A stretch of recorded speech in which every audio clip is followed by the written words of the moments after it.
I'm curious because you just described the regime as still in place, essentially. I mean, I'm curious why the Trump administration decided to leave it intact and only arrest Nicolas Maduro and his wife, the person who controls the police, the chief thug, Cabello. He's the interior minister. He's been indicted by the United States. He was in that indictment the administration released. He's a narco-terrorist. There's a $25 million price on his head. He's still in place. The defense minister, who has deep ties to Russia, $15 million price on his head. He is still in place.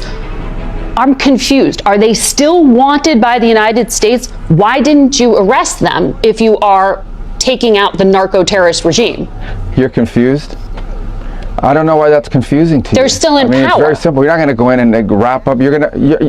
But you can't go. You're going to go in and suck up 5 people. They're already complaining about this one operation.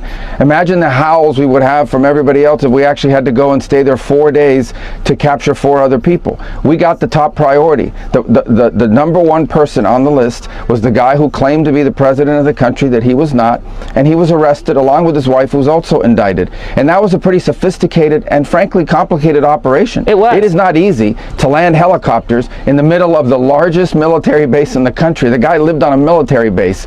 Land within 3 minutes, kick down his door, grab him, put him in handcuffs, read him his rights, put him in a helicopter, and leave the country without losing any American or any American assets. That's not an easy mission. And you're asking me why didn't we do that in 5 other places at the same time? I mean, that's absurd.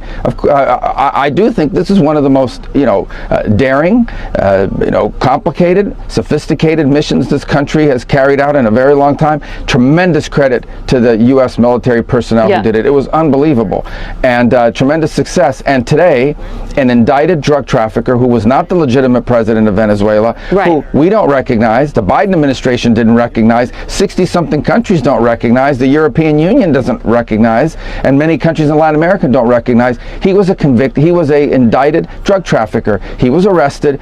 His wife was arrested. Also but the others who are also indicted are still system of courts. The others who are also indicted are still in place. So that's the point of my questioning there. But you talked about not being the legitimate president. So you wanted president. us to land in 5 other military bases? No, I'm asking why you chose that this was the limit of the military operation. But to your point that you just made, that Maduro was not the legitimate president. He was the guy who was claiming to be the president. Right.